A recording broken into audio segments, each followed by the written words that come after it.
Bonsoir, chers internautes. Donc aujourd'hui, je reçois Monsieur Selou Dalein Diallo, président du Parti de l'Union des forces démocratiques de Guinée, UFDG. Durant les prochaines minutes, nous allons aborder ensemble les deux dossiers le concernant. Donc, deux dossiers qui sont à ce jour pendant devant la justice guinéenne.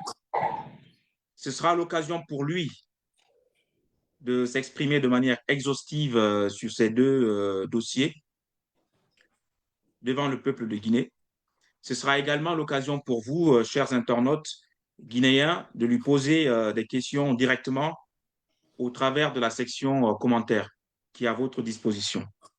Mais avant d'entrer dans le vif du sujet, Monsieur le Président, cela fait quelques années maintenant que vous vivez hors du pays, donc loin des vôtres, la famille, vos collaborateurs, vos militants et sympathisants. Monsieur le Président, quel est votre état d'esprit aujourd'hui? Écoutez, je ne suis jamais resté à l'étranger aussi longtemps, loin de ma Guinée natale, de mes collaborateurs, que ce soit lorsque j'étais dans l'administration ou même au niveau du parti politique. Je dois avouer que j'en souffre un peu d'être si loin de la Guinée. D'autant plus que je suis un parti politique, je suis président d'un parti politique que je continuais d'animer avec mes collaborateurs, même si ceux-ci sont là pour le faire. Conformément à nos textes, mais je dois dire que je souffre un peu d'être loin de la Guinée. Je n'aurais pas voulu être là, mais bon, compte tenu de la situation qui prévaut, je ne fais pas confiance à notre justice. J'aurais bien voulu aller répondre des accusations portées contre moi, notamment dans le dossier de Guinée, mais en attendant, j'ai préféré attendre à l'extérieur jusqu'à ce que les passions baissent ou alors que les conditions d'une justice équitable soient réunies pour repartir. Entendu. Donc justement, nous aurons l'occasion lors de cet entretien de revenir assez longuement sur ce sujet. Et je vous propose d'emblée de commencer par ce dossier Air Guinée, puisque vous l'avez évoqué vous-même dans votre introduction. Euh, Commençons d'abord enfin, faire le point sur l'état de la compagnie avant même la décision de privatisation. Pouvez-vous nous dire aujourd'hui, en termes d'équipement, Air Guinée aujourd'hui, avant donc la prise de cette décision, avait combien d'appareils en fait, la compagnie Air Guinée? Très bien. Écoutez, Air Guinée a connu des périodes de prospérité dans la mesure où, dès après l'indépendance, le président Sékou Touré a décidé de créer une compagnie aérienne avec la coopération de l'Union soviétique, qui avait doté donc cette compagnie de beaucoup d'avions, d'Ilyushin 18, d'AN-24 et même de AN-12. Les AN-12, c'est des avions militaires qui ont été utilisés pour le transport civil en Guinée. À un moment donné, après la mort du président Sékou Touré et l'arrivée des représentants des institutions de Bretton Woods, très tôt, euh, le Fonds monétaire et la banque ont mis Air Guinée dans le portefeuille des entreprises à privatiser. Avant de mourir, le président Sékou Touré avait obtenu un emprunt auprès des Américains qui lui ont permis d'acquérir 3 Boeing. Un 707, un Boeing 707, un Boeing 727 et un Boeing 737. Alors, donc, ces avions étaient censés remplacer les avions soviétiques. Lorsque le Fonds monétaire et le gouvernement ont entamé les discussions pour la mise en place d'un programme d'ajustement structurel, ils ont visé, comme je l'ai dit, Air Guinée comme les entreprises à privatiser. Et très rapidement, le gouvernement a accepté de le faire. Et ils ont décidé déjà de vendre les 2 autres avions, parce que le Fonds monétaire et la banque disaient qu'on peut à la limite laisser créer une petite compagnie pour les vols intérieurs et pour les vols des pays qui auraient pu desservir les pays voisins, mais qu'on n'avait pas besoin de cette surcapacité de 3 Boeing, par exemple.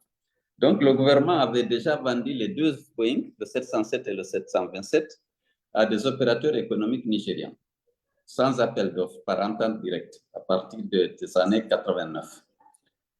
Et dans le Juste, cadre, permettez-moi, Monsieur le Président, de vous couper à ce niveau-là. Là, vous me dites que la compagnie aérienne avait trois Boeing et dès les années 1980, le gouvernement a décidé avec les instructions du Fonds monétaire international de vendre deux Boeing. À l'époque, étiez-vous aux affaires? Étiez-vous ministre ou étiez-vous associé à à la vente de ces deux premiers avions? non, non, non, non, je suis devenu ministre des Transports en 1996. Mais dès 1990, on avait déjà vendu les deux Boeing 707 par entente directe à des opérateurs économiques nigérians. On a changé le statut de la société dans le cadre de la dynamique de privatisation. On a transformé l'entreprise publique en société anonyme à participation publique pour permettre d'ouvrir le capital à des privés.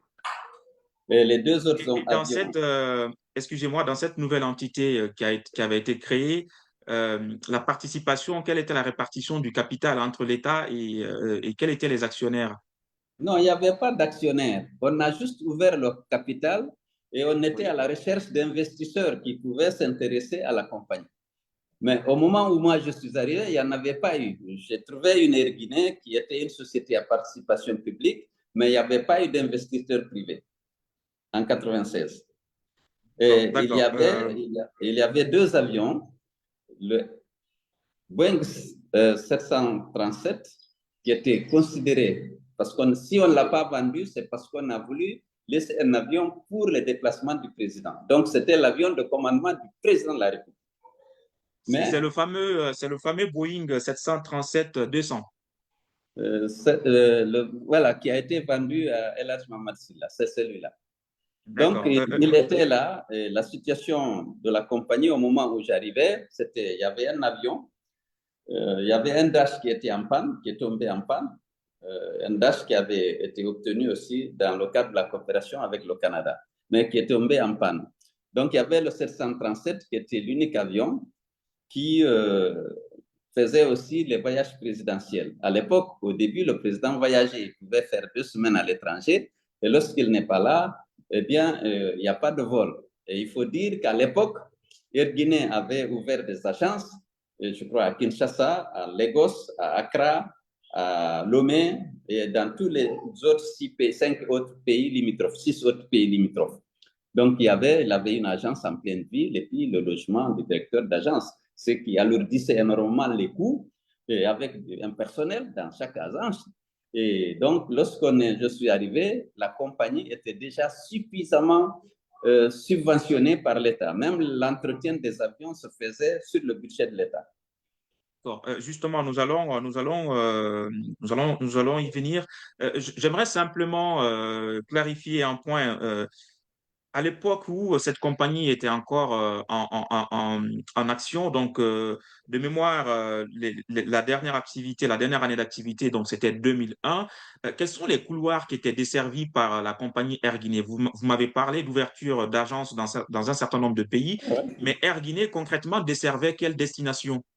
C'est que je me souviens de Lagos, Accra, Lomé, Dakar, Abidjan, Freetown, et Monrovia et Bamako.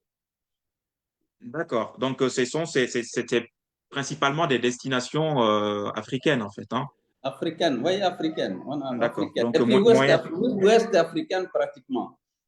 D'accord. Et quelle était la situation du personnel quand vous êtes arrivé en 96? Ouais, jusqu'au moment de la liquidation et de la vente des actifs, il y avait environ 458 personnes pour, 158 pour personnes. une compagnie, pour un avion.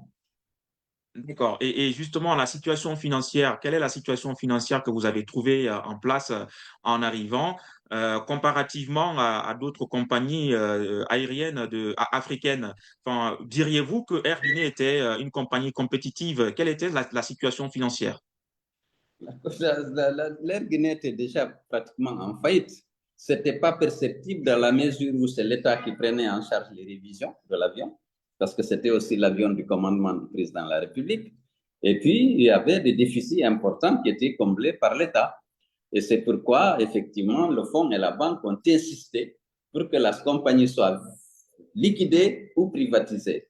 Je dois avouer que le fonds et la banque n'étaient pas opposés à ce que le président ait un avion de commandement, mais pas vraiment une compagnie avec des charges aussi lourdes et qui ne pouvaient être financées que par le budget de l'État.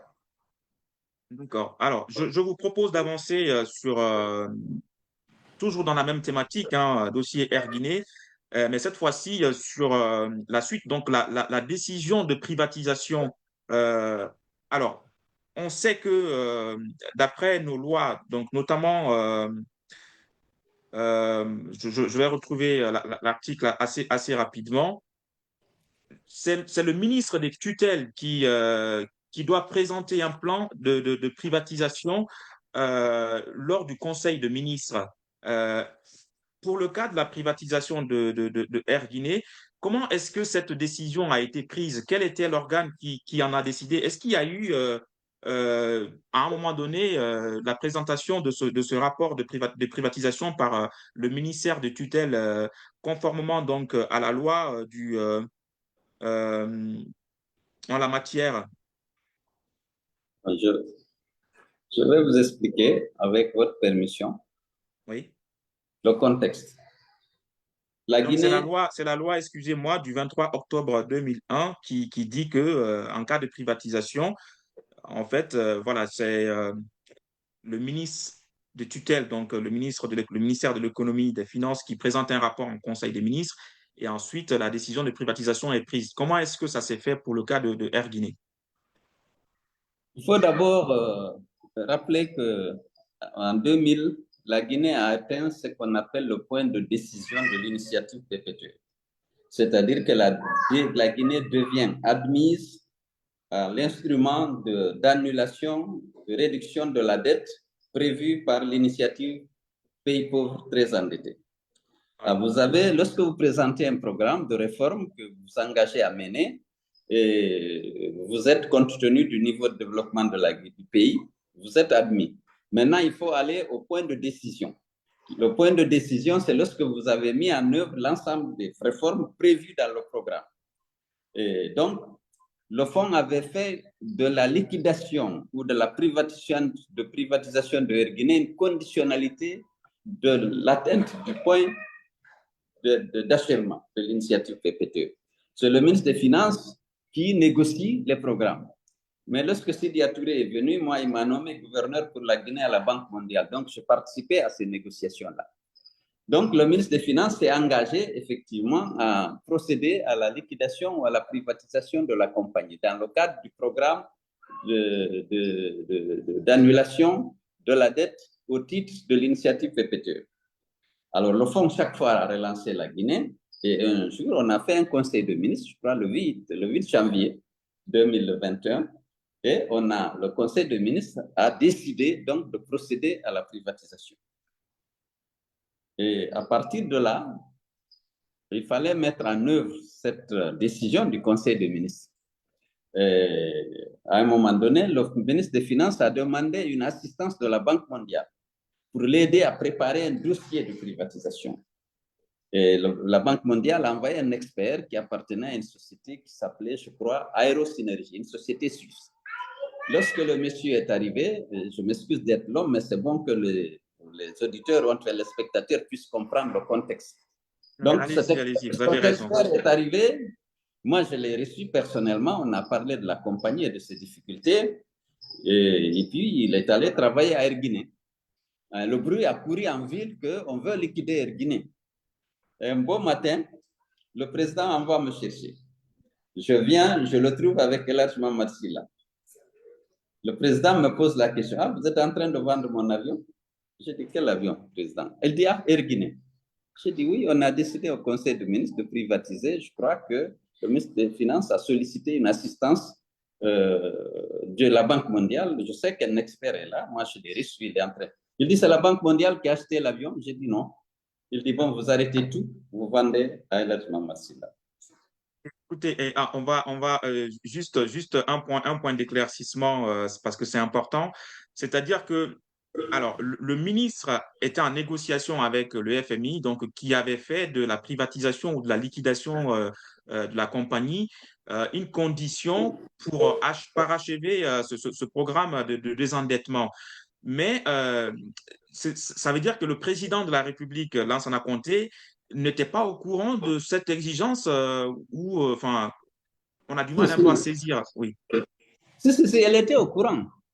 Il était au courant que la décision de privatiser a été prise. Le Conseil des ministres, c'est lui qui présidait. Il était au courant et qu'il fallait avancer. Donc, d'accord. maintenant, comment le faire? Ça, je sais que le ministre des Finances a contacté la Banque mondiale pour essayer d'avoir un dossier professionnellement bien élaboré. Et moi-même, j'avais d'excellentes relations avec Mamad Dia, qui était directeur des opérations pour la Guinée, le ministre des Finances m'a demandé d'intervenir pour que Mamad Dia accepte de financer une assistance technique au gouvernement pour la préparation d'un dossier à présenter aux investisseurs potentiels.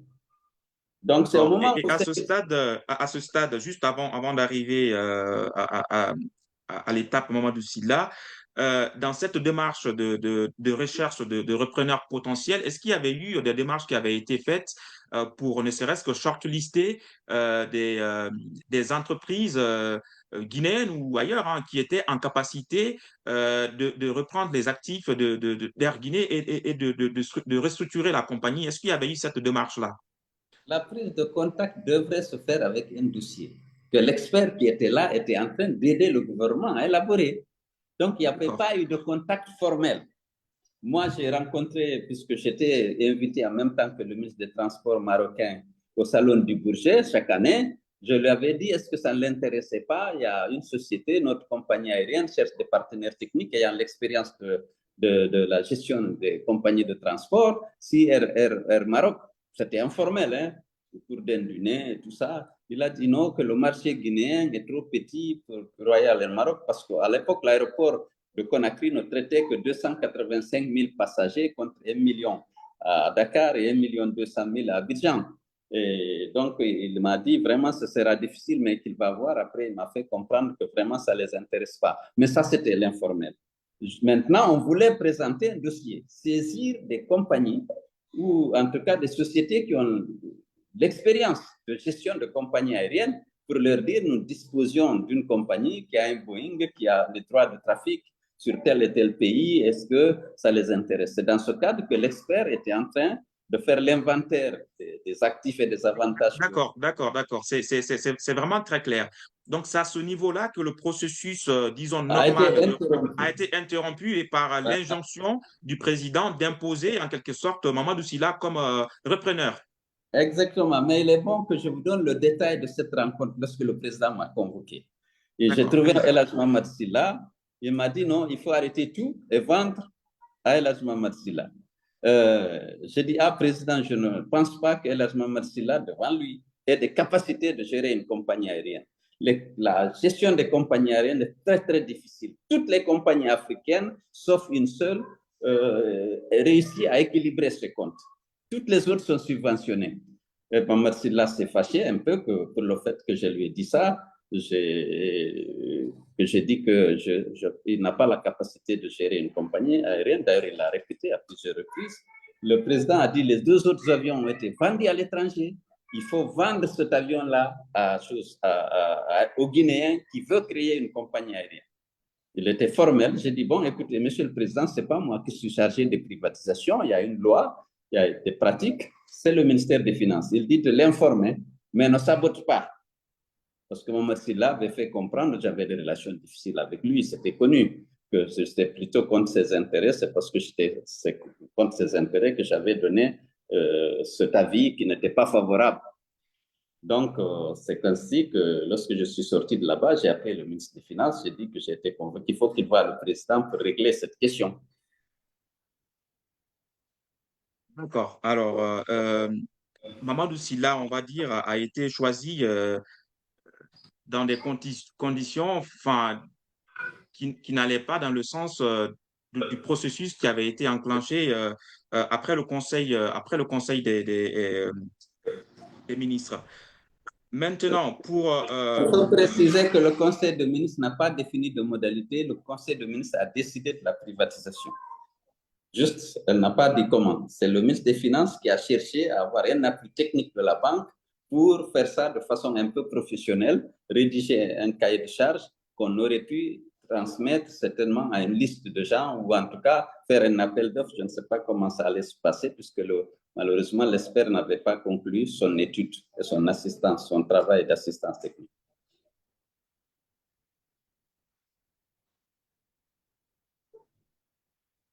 D'accord, c'est très clair. Et on va avancer dans le dossier, monsieur le Président.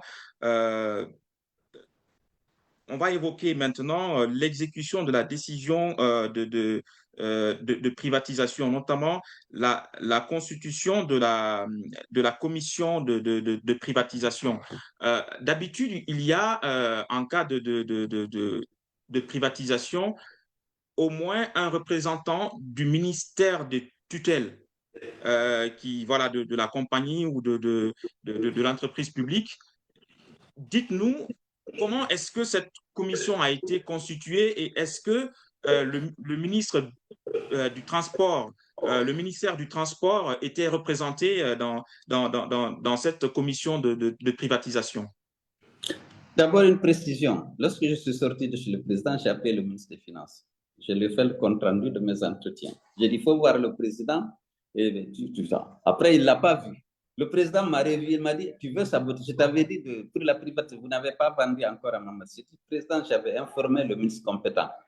Il dit, j'étais gêné, j'ai dit, bon, je vais l'informer encore et insister. J'ai appelé Chèque, et puis 2 heures après, il m'appelle, il m'a dit qu'il a vu le président, il est intraitable, il faut vendre à Mamadou Sylla. Comment on fait? Et comment on fait avec Chèque Amadou Camara, c'était ministre des Finances. Voilà, c'était le ministre des Finances, de l'économie et des finances de l'époque. Alors, je vous laisse continuer. Alors, je vous laisse, il dit qu'il a appelé le président, il a vu le président intraitable et qu'il faut vendre cet appareil-là à Mamadou Sylla, étant donné que les deux autres sont en train de voler en dehors du territoire guinéen. Il a dit, mais comment on fait, monsieur le ministre? J'ai dit, ah, c'est toi qui sais, c'est toi qui es le ministre des Finances, ministre du portefeuille de l'État et qui a à ton sein. Il dit, bon, écoute, qu'est-ce qu'on va dire à la Banque mondiale? Parce qu'il faut qu'on interrompe la mission de l'SPCT. Je ne sais pas vraiment. Il dit, bon, je vais t'envoyer Ibrahim Kamara pour que vous puissiez me faire une recommandation. Ibrahim Kamara, c'est le directeur de la cellule de privatisation. Privatisation, effectivement. Et donc, je repose ma question. On sait que d'habitude, quand une décision de privatisation est prise, dans la commission, il y a un représentant du ministère des tutelles. Est-ce que dans cette commission, comment est-ce que cette commission a été constituée et est-ce que vous, votre ministère, était représenté? D'abord, je n'étais pas représenté, malheureusement, parce que, alors, je ne peux pas vous dire pourquoi, parce que je cherchais à savoir. Mais en tout cas, finalement, la liquidation, un décret a été pris et présenté le président. À mon insu, d'ailleurs, on a préparé un préset, le décret de liquidation de la compagnie. Il a été décidé de vendre les actifs sains à Mamadou Sylla. Le projet de décret a été préparé au ministère des Finances et il a été, pour son application, une commission a été mise en place. Il n'y avait aucun représentant du ministère des Transports, ni de l'aviation civile, qui assure la tutelle sur les entreprises de transport aérien, ni le cabinet du ministre qui habituellement désigne aussi quelqu'un. J'ai cherché à savoir, On m'a dit non, on pense que si on vous met là-bas, c'est pour saboter. Parce que je suis supposé être contre Mamadou Sylla, ce qui n'était pas le cas. Mais bon, c'est ça. On n'a mis aucun cadre du ministère des Transports dans la commission qui s'est chargée de la liquidation, de la mise en place du plan social, du désintéressement des travailleurs, de l'évaluation des actifs, de la fixation des prix et de la négociation avec le repreneur, celui qui devait. Il n'y a eu aucun cadre du ministère des Finances, des transports, ni de l'aviation civile, ni d'un cabinet du ministre qui ait participé à toutes ces opérations. On va juste récapituler parce que c'est un point qui me semble assez intéressant, assez crucial d'ailleurs. Vous êtes ministre des Transports, tutelle donc de la compagnie aérienne Air Guinée. Il y a une décision de privatisation qui est prise, qui est imposée entre guillemets par le Fonds monétaire international pour parachever un programme de désendettement. il y a un processus qui est initié suite à ce conseil de ministres qui consiste à chercher un repreneur. Ce processus est interrompu à la présidence de la République par le Mhm. président qui souhaite imposer un repreneur en la personne de Mamadou Sylla. Il y a une Mhm. commission de privatisation qui est mise en place, des négociations qui sont conduites, mais le ministre des tutelles que vous n'êtes en aucun cas associé et d'une quelconque manière. Est-ce que c'est ce que vous êtes en train de nous dire aujourd'hui, monsieur le président? C'est exactement ça. Exactement ça. On ne m'a pas associé. En général, on met en place des commissions, on met un ou deux représentants du ministère de tutelle, mais dans ce cas, on n'a mis aucun représentant du ministère des Transports du ministre des Transports que j'étais. On a supposé, selon certaines rumeurs, c'est parce qu'on pense que j'étais contre Mamad Silla et que si on me mettait là-bas, c'était pour saboter l'opération. C'est que les rumeurs, il n'y a pas eu de vérité parce que je n'ai pas posé de questions. Mais il faut aussi préciser que la loi est claire. Seul le ministre des Finances est compétent pour les privatisations. Il associe qui il veut. Il n'est pas obligé d'associer le ministère de tutelle. Il ne l'a pas fait, même si Nous dans allons la pratique, on le faisait régulièrement. Mais pour ça, il n'a pas fait et je ne m'en suis pas plaint. Non, mais nous aurons le temps de revenir enfin, de manière assez détaillée sur ces éléments-là lorsqu'on va évoquer le rapport d'audit qui a été fait par la suite. Je voudrais simplement, pour avancer, vous poser une question. Dans ce cas-là, les documents de cession qui ont été faits par la suite, qui ont été signés, est-ce que vous avez été, enfin, vous aviez été associé à ce moment-là pour signer ces documents-là parce qu'en tant que ministre des tutelles, ne serait-ce que sur la convention de cession, de manière, pour que la convention soit régulière, enfin, vous êtes amené quand même à la signer. Est-ce que vous l'avez signée? Oui, j'ai signé cette convention qui a été élaborée au ministère des Finances et que le ministre des Finances a signé, que moi aussi j'ai signé. Parce qu'il y avait il y a le transport des actifs et le transport sans contrepartie des droits de trafic qui sont gérés exclusivement par l'aviation civile. J'étais le ministre en charge de l'aviation civile et donc j'ai signé ça parce que maintenant Air Guinée Express devait remplacer la compagnie nationale Air Guinée dans l'exploitation des droits de trafic revenant à la République de Guinée. D'accord. Mais est-ce que vous n'avez pas, enfin, de manière assez, enfin, de manière maintenant rétrospective, est-ce qu'aujourd'hui vous nourrissez quelques regrets que ce soit d'avoir accepté de signer cette convention sans protestation, étant donné que vous n'aviez pas été associé en amont aux négociations ni à la commission de privatisation?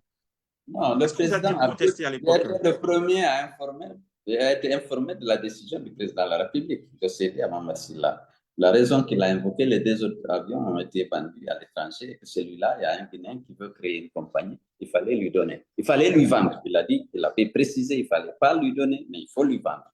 Et donc, lorsque les travaux préliminaires ont été menés par le ministre des compétents et que moi, je devais désormais dire que c'est Air Guinée Express qui représente la République de Guinée, c'est l'instrument de la République de Guinée dans l'exploitation des droits de trafic, il fallait que je signe en tant que ministre des Transports. Ça vaut autorisation aussi. C'est moi seul qui pouvais délivrer un agrément de compagnie aérienne. Bon, nous allons revenir en fait sur l'ensemble des actifs qui ont été cédés plus tard quand on va évoquer le rapport d'audit qu'on a pris le temps d'étudier. Mais je voudrais simplement savoir, le montant forfaitaire de ces actifs a été fixé à 5 millions de dollars. Dans quelles conditions ce montant a été fixé et par quelle autorité en fait? Est-ce qu'il y a eu une quelconque évaluation ne serait-ce que de la valeur vénale des actifs avant de fixer ce montant-là? Je ne sais pas comment. Je n'étais pas représenté dans la commission d'évaluation ni de négociation. J'ai vu, c'est que j'ai pris une précaution. Une première précaution que j'ai prise, c'est de demander à UGAR à quelle valeur l'avion, le Boeing 737-200 de Air Guinée était assuré. Alors, attendez, Ugar, la compagnie d'assurance qui par ailleurs était réassurée par AXA, AXA Assurance. Ah, oui, oui, oui, tout à fait. J'ai demandé D'accord. à quelle valeur, c'était aux environs de 4 millions. Ils ont mis 4 millions puisque dans la convention. J'ai vu que ce n'était pas sous-estimé. Sur cette question, la valeur de l'avion n'était pas sous-estimée.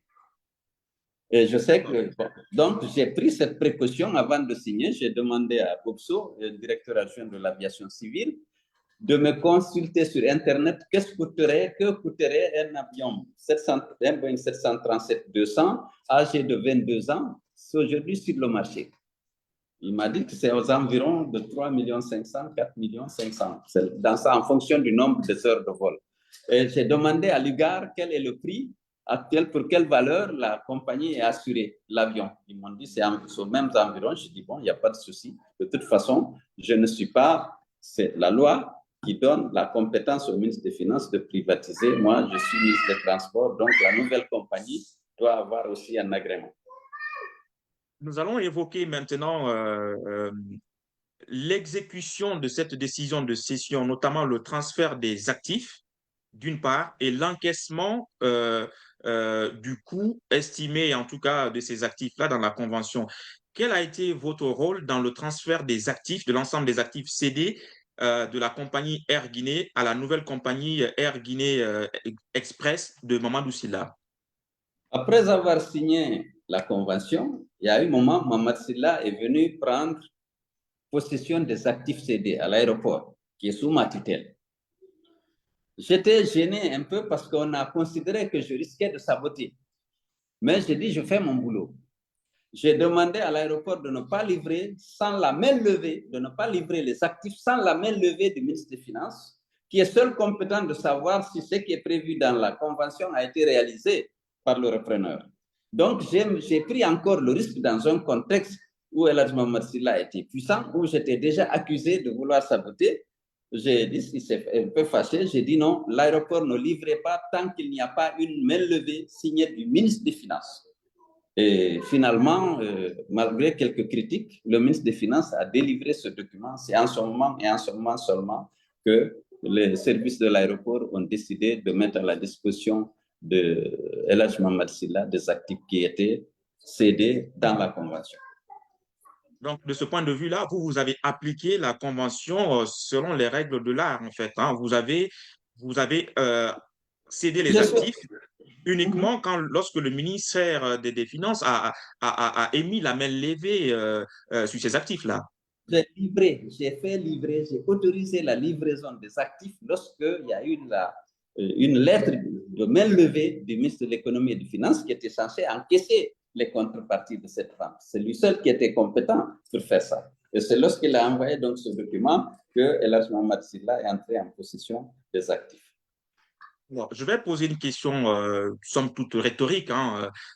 Dans l'encaissement de ces fonds donc issus de la concession, bon, on sait que vous n'étiez pas le ministre de l'économie et des finances, mais est-ce que vous aviez été associé d'une quelconque manière en fait à l'encaissement de ces fonds-là, enfin, le paiement que Mamadou Sylla a fait à l'État guinéen, est-ce que vous aviez été associé d'une quelconque manière? Autrement dit, est-ce que une partie de ces fonds-là, ou la totalité aurait pu, d'une quelconque manière, atterrir dans vos comptes, en fait? Non, même, il n'y a aucun moyen. Il y a le ministre des Finances qui a autorité sur le trésor public. Lorsque vous vendez un actif appartenant à l'État, c'est au trésor public que vous devez verser le montant. Moi, je ne suis pas mêlé à l'exécution. La partie où je suis mêlé, c'est de la livraison des actifs cédés, puisque c'est dans la convention. Mais Oui. ça, c'était subordonné à l'exécution des engagements pris par El Hadj Mohamed Silla dans la convention. Je me suis assuré de ça en demandant donc la main levée du ministre des Finances. Mais c'est le ministre des Finances qui encaisse. Il y a une direction nationale du portefeuille, il y a une direction nationale du trésor. C'est eux qui géraient ça. Il y a une cellule de privatisation. Je ne pouvais pas être mêlé à ça. Effectivement, ça me semble assez clair. Alors, nous allons évoquer maintenant le rapport, en tout cas dans ce qu'il a d'essentiel. Alors, je voudrais simplement préciser aux internautes guinéens que j'ai le rapport d'audit, la synthèse du rapport d'audit. Alors, ce rapport d'audit a été fait sous le CNRD en 2009. Euh, donc, il a été CNDD, pas CNRD, oui, CNDD. c'est CNDD, excusez-moi.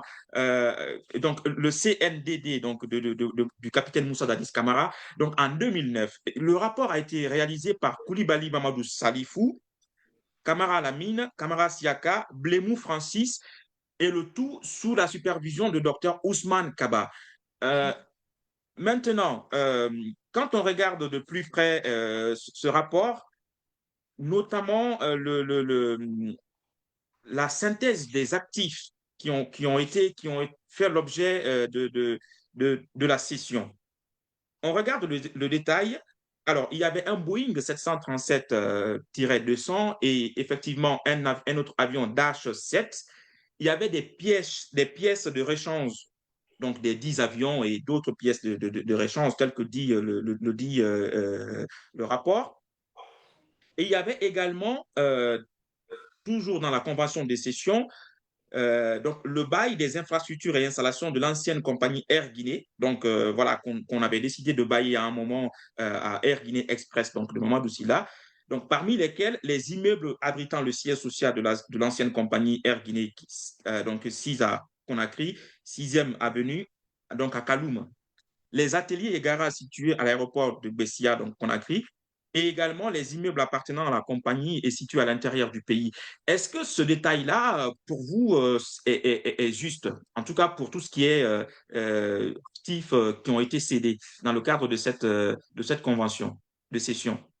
Alors, il y avait une jurisprudence pour les terrains dans la privatisation des entreprises, parce que lorsque j'étais directeur à la Banque centrale, j'ai participé aussi à beaucoup de privatisations. Alors, la jurisprudence, c'est que les domaines étaient souvent rétrocédés à l'État. Les terrains qui pouvaient faire un bail pour les nouvelles affaires. Mais les terrains n'étaient pas une propriété définitive des entreprises, même si c'était dans leurs actifs. Alors, ce que j'ai rappelé une fois au ministre des Finances, j'ai dit les terrains, vaut mieux transférer ça. Je pense, dans la première convention, il y avait la cession des terrains. Transférer ça au niveau du ministère de l'Urbanisme et de l'Habitat, où ils peuvent avoir des contrats de bail si nécessaire. Mais on ne peut pas, dans la jurisprudence, on n'a pas l'habitude de céder les terrains. Et c'est ce qui a été fait. Toujours dans ce rapport, il est dit que voilà, un bail commercial a été signé pour la cession donc d'un immeuble R+1 plus un autre immeuble en rez-de-chaussée, au total d'une superficie de 1163,98 mètres carrés pour un loyer de 2 millions de francs guinéens. Donc ça, c'est le rapport qu'il dit. Maintenant, dans le rapport, j'aimerais évoquer avec vous un élément important qui concerne les niveaux de responsabilité qui ont été définis dans ce rapport. Il y a eu 3 niveaux de responsabilité qui ont été définis dans ce rapport. Le premier niveau de responsabilité concerne les personnes qui ont initié et effectué les opérations de cession. Et parmi ces personnes-là, le rapport vous cite. Première personne, M. Selou Dalein Diallo, ministre des Transports et des Travaux publics à l'époque des faits, qui a instruit Ibrahima Kamara, alors directeur de l'unité de privatisation, de préparer le décret de dissolution de la compagnie Air Guinée et la convention de cession des actifs à M. Mamadou Silla, opérateur économique. Juste avant de vous passer la parole, j'aimerais apporter un élément d'éclaircissement. On sait que M. Ibrahima Kamara, qui est le directeur de l'unité de privatisation, relève du ministère de l'économie et des finances. Vous êtes ministre des Transports et des Travaux publics. J'aimerais vous poser une question. Par quel moyen ou par quel acte administratif avez-vous instruit un cadre d'une direction qui ne relève pas de votre ministère en vue de préparer un décret de cession et des conventions de cession? J'aimerais que vous nous éclaircissiez un peu là-dessus. Ben, je n'ai rien dit. J'étais surpris de voir en 2022, dans le rapport, ce dont on m'accusait dans la privatisation de Air Guinée. C'est d'avoir pris seul la décision de vendre sans appel d'offres Air Guinée à Mamad Silla. Et à cet effet, j'ai instruit le directeur de l'unité de privatisation de préparer un décret de dissolution. Quand même, je suis ministre. Si j'ai besoin de quelque chose dans un ministère, je m'adresse à mon collègue. Comment puis-je appeler un cadre d'un ministère pour lui donner des instructions pour une décision aussi grave? La vente de l'avion de commandement du président de la République au meilleur ami à l'époque du président de la République. Lorsque j'ai parlé il faut que je revienne là-dessus, à Cheikh, il m'a dit, écoute, comment régler le problème avec la Cheikh, c'était l'ancien ministre de non, l'économie, c'était voilà, le ministre de l'économie. Cheikh Amadou Kamara. Donc, cette affirmation est fausse, elle est sans fondement. Je ne peux pas donner... Et puis, Ibrahima Kamara, c'est un garçon averti, un homme cultivé. Il ne peut pas recevoir des ordres de ma part et les exécuter. Or le rédacteur du rapport, Ousmane Kaba, a dit que que M. Ibrahim Kamara a appliqué mes instructions sans même en parler à son ministre. Et que c'est lorsqu'il a fini qu'il en a parlé à son ministre. Mais quand même. Non, non, oui, non, mais on va y venir. Effectivement, Il c'est a écrit une noir sur culture blanc. administrative suffisamment forte, Ibrahim Kamara, qu'il ne peut pas faire ça. Et Oui, mais le ça me projet de décret, semblait. attendez, je précise, Oui. un projet de décret à soumettre au président de la République ne peut être transmis que par le ministre à la présidence pour signature. D'accord. Non, non, mais effectivement, pour toute personne avertie un peu des cultures administratives, ça semble un peu aberrant de dire qu'un ministre peut donner une instruction en fait à un cadre, un directeur d'un autre ministère et que ce cadre l'exécute en fait, hein, et qu'il n'y ait pas derrière de conséquences. Enfin, le ministre tutelle de ce cadre en fait peut le démettre pour. Enfin, ça me semblait un peu aberrant. Toujours est-il que dans le rapport, il est indiqué que vous n'aviez pas été auditionné pour cause d'absence du territoire. Enfin, est-ce que vous avez été, on vous a joint au téléphone, on a essayé de vous contacter sans succès? Enfin, pouvez-vous nous Docteur, dire, oui, je t'ai dit que c'est en 2022 que j'ai vu ce rapport. Je n'ai été interrogé ni avant, ni pendant, ni après l'audit et la réalisation et l'exécution de cette décision du Conseil des ministres et qui a été validée aussi par un décret du président. Je n'ai pas été interrogé pendant l'audit, ni après l'audit. Donc, j'ai vu le rapport seulement en 2022, j'ai vu que j'étais accusé d'avoir été à l'initiative de cette privatisation et que j'ai donné des instructions à M. Ibrahim Kamara pour exécuter cette volonté, pour mettre en œuvre cette volonté du président de la République. On n'a même pas dit du président de la République, on a dit ma propre volonté. Après, on va jusqu'à m'accuser d'avoir encaissé le montant, le produit de la vente.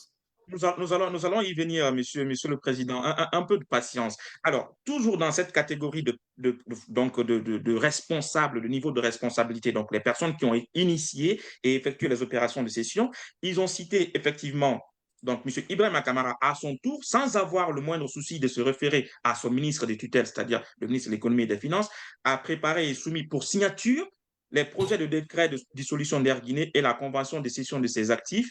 C'est après avoir exécuté les instructions reçues par M. Sylvain Diallo que M. Ibrahim Kamara a informé son ministre de tutelle par lettre. Bon, ils ont un peu mis les références de la lettre. Enfin, consciencieusement comme ça, quand on y réfléchit, le scénario me paraît un peu ubuesque. Donc, on a un cadre d'un ministère de l'économie et des finances, qui reçoit les instructions d'un autre ministre, ministre des Transports, lui disant d'exécuter des ordres. Ce cadre exécute ses ordres sans référer à son ministre de tutelle. Et de surcroît, ces ordres sont exécutés. Enfin, le ministre de tutelle, s'il n'est pas informé, il peut annuler ces ordres, tout simplement. Et le cadre en question, il risque d'être limogé, enfin, tout simplement. C'est la culture administrative, c'est le b.a.-ba. Comment est-ce qu'on arrive enfin, à faire entendre ça à une intelligence, ne serait-ce que minime? Enfin, quelle est votre analyse là-dessus, Monsieur le Président, juste avant qu'on avance? En Guinée, tout est possible, Hector. Moi-même, j'étais surpris de voir ça. Je connais Ibrahim Kamara, qui était le directeur de cabinet de Sidi Touré lorsqu'il était Premier ministre, qui avait donc pratiquement rang de ministre, qui a une culture administrative reconnue et respectée. Il ne peut pas faire ça. Moi, la seule chose que je n'ai vue, c'est Cheikh Ahmed Kamara qui m'a dit qu'il m'envoie pour qu'on voit comment traiter avec la Banque mondiale parce qu'on est obligé d'interrompre la mission de l'expert et comment on peut faire. Mais je ne peux pas lui donner des instructions dont je ne lui ai donné aucune instruction. On a abordé la question de l'IPC, mais je n'ai pas d'instruction à lui donner. Je dis il faut que Cheikh écrive à Mamadou Diak, le directeur des opérations, pour lui dire que le gouvernement a décidé de faire autrement, de vendre la compagnie, de vendre les actifs de la Guinée à Mamad Siba, et que donc la mission est devenue inutile. Oui.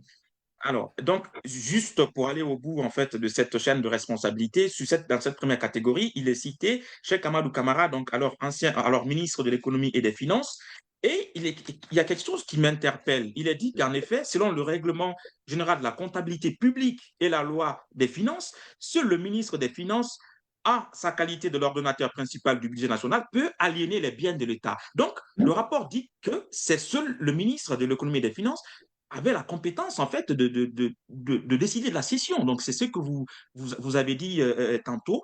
Et ce rapport, je continue assez rapidement pour qu'on gagne un temps. Il est dit que ce ministre a été entendu par la commission, mais les réponses fournies se sont avérées évasives et non convaincantes. Ils ont également cité dans cette catégorie de responsabilité Mamadou Sylla pour avoir acquis du coup ces actifs-là sans aucune procédure légale, donc l'ont-ils écrit. Et en termes d'audition, Mamadou Sylla n'a pu être auditionné pour cause d'absence du territoire national, mais il se serait fait représenter par son directeur général, Dembo Sylla. Et on en vient à la deuxième catégorie de responsabilité, donc les personnes ayant participé directement ou indirectement aux opérations de cession. Il est cité une certaine Mado Cham, directrice du Trésor, pour avoir acquitté un chèque de plus de 2 milliards de francs guinéens sans provision. Il est cité également qu'il n'y a pas eu d'audition satisfaisante par rapport à la remise et l'encaissement de ce chèque-là, parce qu'il n'y a pas eu de preuve écrite non plus du suivi des paiements du prix de cession. Il y a également Youssouf Sissé qui a été cité, qui était le directeur national du portefeuille donc de l'État, et également Blaise Ouo-Foromo, Zaou Guilavogui, dans cette deuxième catégorie de responsabilité. Il y a une troisième catégorie de responsabilité qui est plus grave. Donc, ça concerne les personnes qui ont détourné les fonds payés par le cessionnaire.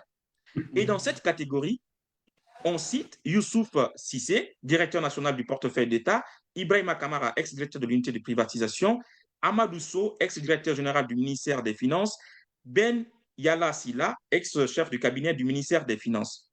Ils disent que ce dernier groupe de personnes a effectivement répondu à la convocation, mais n'a pu donner des justifications matérielles au montant compromis. Donc, on parle là d'un montant de 500 000 dollars qui aurait été payé par Mamadou Sylla pour payer en fait les soldes des salaires du personnel, parce qu'il était en situation sociale critique. J'ai une question. On vient de citer ces trois catégories de responsabilité. Est-ce que toutes ces personnes-là qui sont dans le rapport d'audit ne sont aujourd'hui concernées par la procédure judiciaire à la CRIEF? Comment est-ce que vous l'expliquez? C'est la Guinée. Bon, écoutez, moi j'ai toujours dit que c'est une. Voilà, on cherche à. C'est une instrumentalisation de la justice pour essayer d'éliminer ou de salir l'honneur et la réputation des leaders politiques. Parce qu'il n'y a que moi qui était interpellé, qui était convoqué par la CRIEF pendant longtemps. Il a fallu que Mohamed Sylla parle de la transition pour qu'elle soit entendue.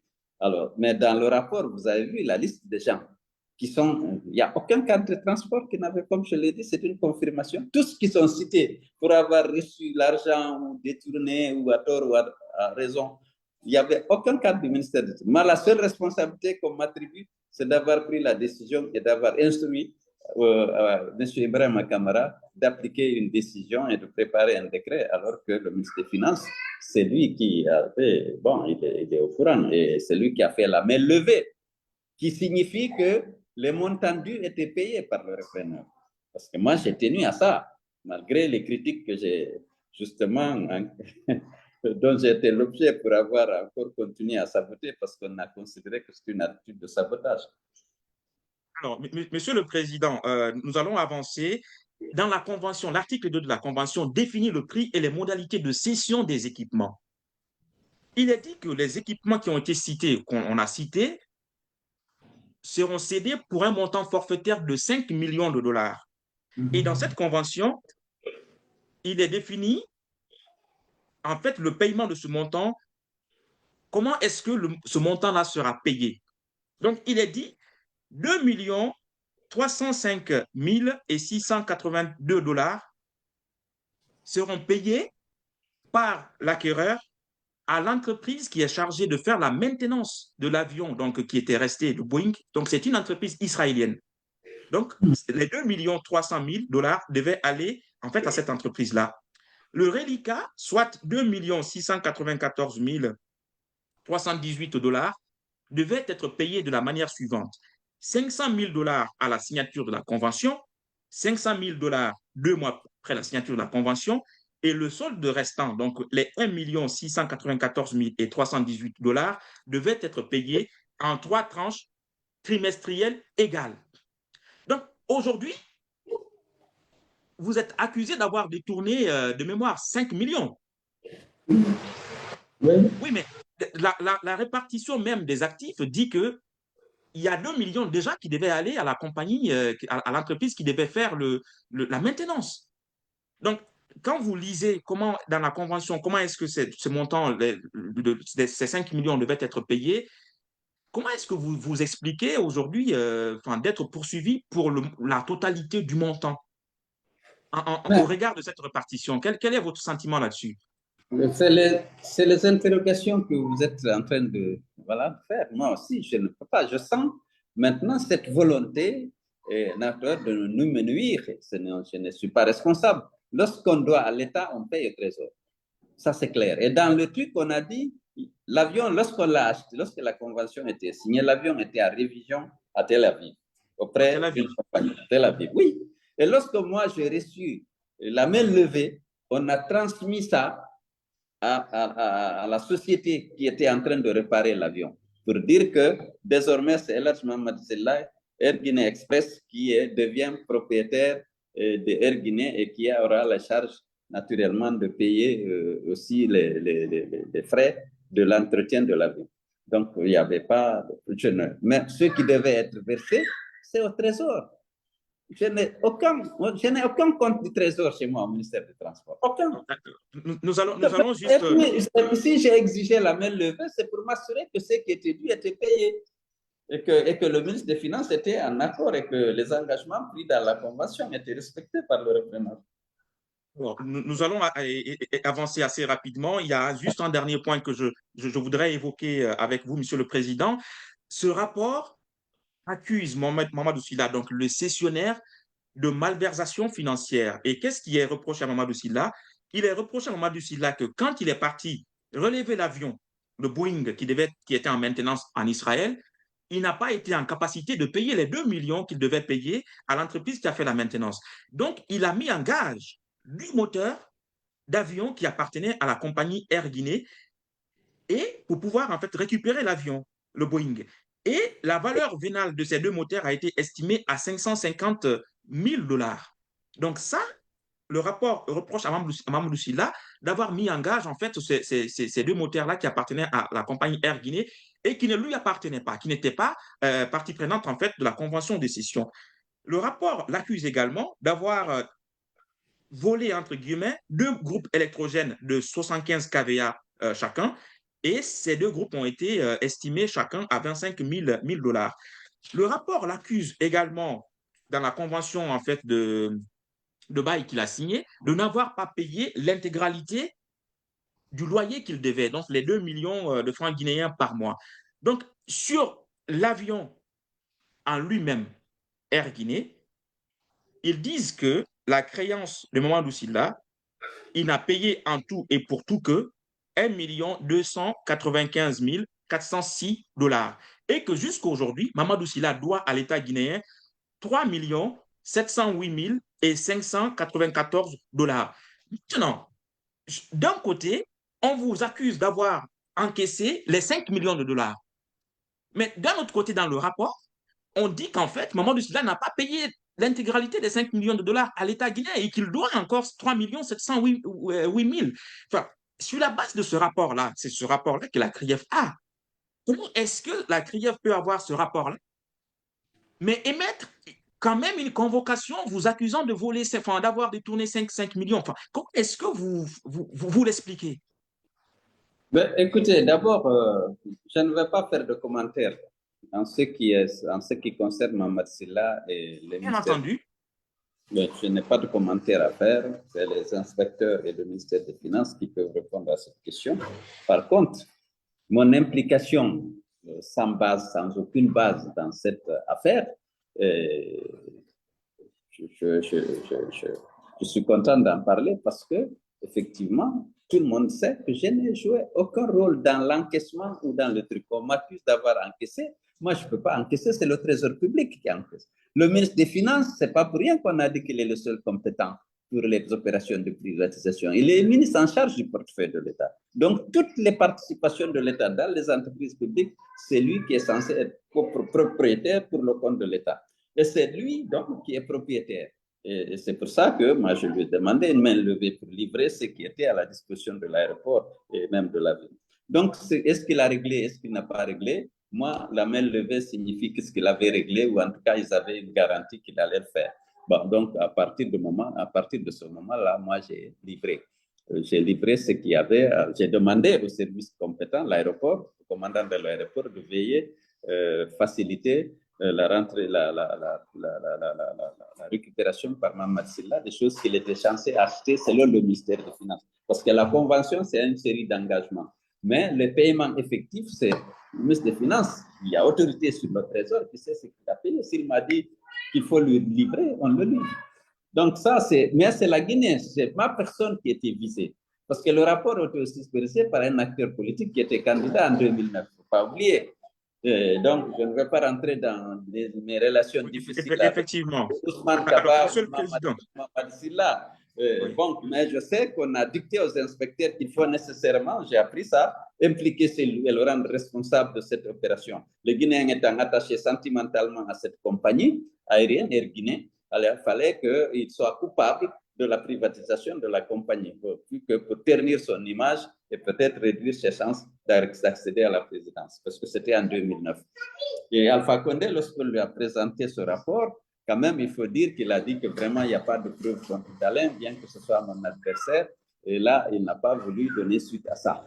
Mais lorsque les gens sont venus, ils ont, bon, le CNRD, et ils ont porté plainte contre moi à la CRIF au vu de ce rapport. On va juste se donner la chance d'avancer un peu plus vite parce qu'on est un peu pris par le temps. Mais pour moi, c'était très intéressant d'aborder vraiment dans le détail tous ces éléments-là. J'ai juste une dernière question avant de passer à la seconde thématique de notre entretien. Avant, donc, la liquidation finale de ce dernier Boeing qui existait, vous l'avez dit, il y a eu deux Boeing qui ont été vendus dans les années 1980. Pourquoi est-ce que la vente de ces deux Boeing-là ne fait pas l'objet d'un audit ou d'un dossier judiciaire? Enfin, deux Boeing par rapport à un Boeing, enfin, comment est-ce que vous expliquez que la vente de ces deux Boeing-là, avant que euh, vous, vous n'ayez eu accès donc, à ce ministère-là, pourquoi est-ce que aujourd'hui, personne n'en parle? Ce n'est évoqué nulle part dans les médias, ni par la justice. Comment est-ce que vous l'expliquez? Et pourtant, ces transactions ont eu lieu dans des conditions, dit-on, très opaques. Il n'y a même pas de documents. Ils ont vendu, on a acquis à des prix, semble-t-il, dérisoires, mais il y avait beaucoup de rétrocommissions. Dit-on, je ne sais pas, je n'étais pas à l'époque ministre, loin d'être ministre. J'étais un simple directeur à la Banque centrale, mais je savais que lorsque je suis arrivé, j'ai demandé s'il y a des documents sur la vente de ces biens. Il n'y en avait pas, ni à l'aviation civile, ni ailleurs. C'était parti comme ça. Mais là, on ne poursuit pas, on ne poursuit personne. On considère que c'était normal, même si c'était par entente directe, il n'y a pas eu d'appel d'offres ni rien.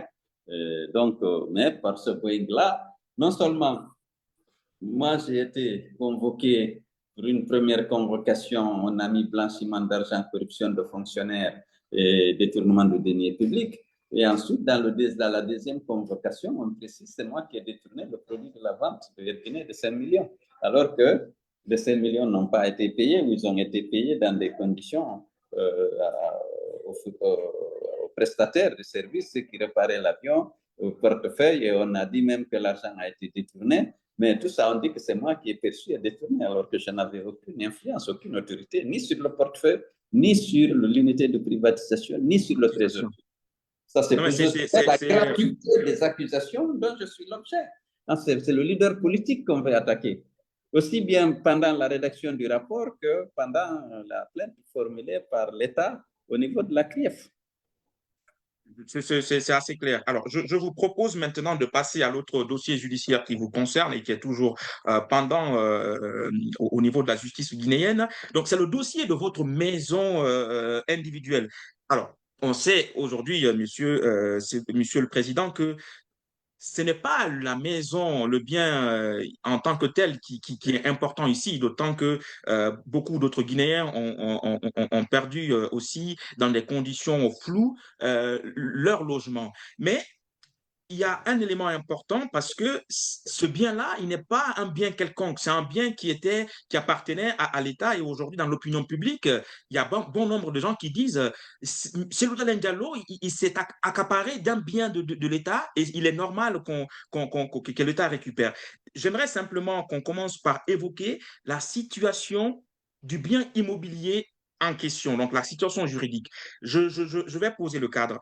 On sait que les biens qui sont dans la domanialité de l'État, la domanialité de l'État est constituée de deux catégories de biens. Donc, il y a des biens qui sont du domaine public de l'État. Ces biens-là sont a priori inaliénables, donc incessibles, a priori, mais ils peuvent être cessibles si toutefois il y a un acte qui a été pris pour les déclasser.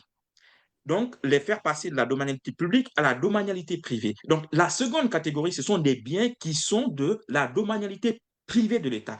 Ces biens-là sont cessibles. Donc, ils peuvent faire l'objet d'un contrat de vente, d'un contrat de bail, etc. Quelle était la situation juridique du bien que vous occupiez lorsque vous l'avez acquis? Écoutez, c'est un logement de fonctionnaire, c'est pas vraiment une villa, grande villa digne de ce nom. Vous avez 3 petites chambres de 3 sur 4, un salon et des annexes. Alors, je l'ai acheté dans les règles, dans le strict respect de la réglementation en vigueur. Sur proposition, pas ma demande, du président de la République qui trouvait que ce n'est pas descendre là où j'habite et qu'il fallait vraiment améliorer, donner un minimum de confort à ma famille. Parce qu'il appelait là-bas ton hangar. On a fait une évaluation de ce que ça coûte au prix du marché. Cet rapport, il y a un rapport d'évaluation.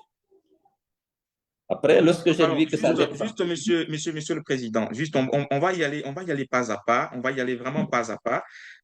Le bien, vous venez de me dire que c'était un logement de c'est fonction. un bien privé, c'est un bien privé, un C'était, logement. voilà, c'était un bien privé, c'était un bien privé de l'État.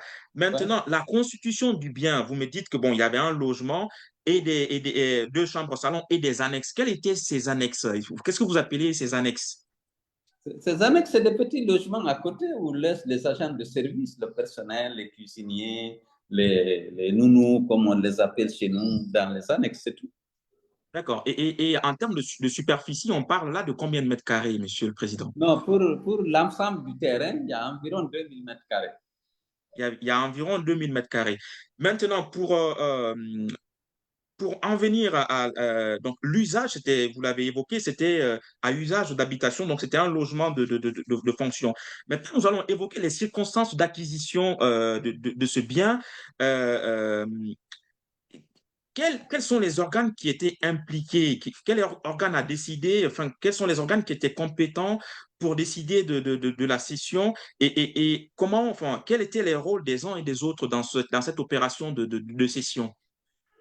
À l'intérieur de Conakry, la règle, je ne sais pas si elle est édictée, si vous voulez avoir plus de 1500 mètres carrés, il faut le président de la République, il faut un décret, que ce soit la vente, que ce soit une attribution. Il faut un décret du président de la République. Ça, c'est pour les biens qui sont des biens de Les biens l'État. privés à céder. Les biens privés de l'État à céder à partir de Si ce vous seuil-là. avez plus de 1500 mètres carrés, il faut un décret du président de la République dans Conakry. D'accord, OK. Ça, je sais, on m'a dit ça. Donc, dans ça, le président a pris un décret pour autoriser la vente. Un rapport d'évaluation a été fait, fixant le prix du terrain. Qui a fait ce rapport d'évaluation? C'est le ministère de l'Urbanisme et de l'Habitat qui a commandé à l'époque des techniciens de procéder à l'évaluation. D'accord. Il a évalué à 4 millions, 440 millions environ. 440 millions de francs guinéens. À l'époque, oui.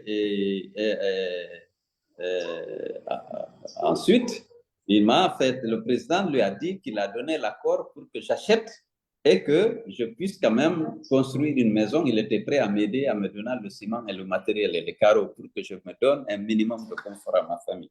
Parce qu'il venait chez moi, le président Conté. Il avait beaucoup. Donc, il a trouvé que toi, tu vis dans ce hangar-là. Tu m'as suggéré de construire au lac. à Koubia, ainsi de suite, mais toi, tu habites vraiment un hangar, donne un minimum de confort à tes choses. Il y avait en fait que 2 chambres avant, mais il y a eu un troisième qu'on a ajouté après, puisqu'à le 28 septembre, on avait tout détruit. En recommençant, on a ajouté une chambre. Sinon, il y avait 2 chambres, un salon, plus les annexes. D'accord. D'accord. Et donc, je ne reviens pas sur ça. Et le rapport a été fait. Et on m'a dit, bon, écoute, mais si tu n'as pas le montant, on va, qu'est-ce que le président t'aime, tu peux payer 40 millions ou 50 millions. J'ai dit, dès lors qu'il y a le rapport, il faut que je me dise, j'ai appelé le directeur de la Société Générale, je lui ai demandé de me faire un prêt. Il m'a fait le prêt à sortir d'un échéancier.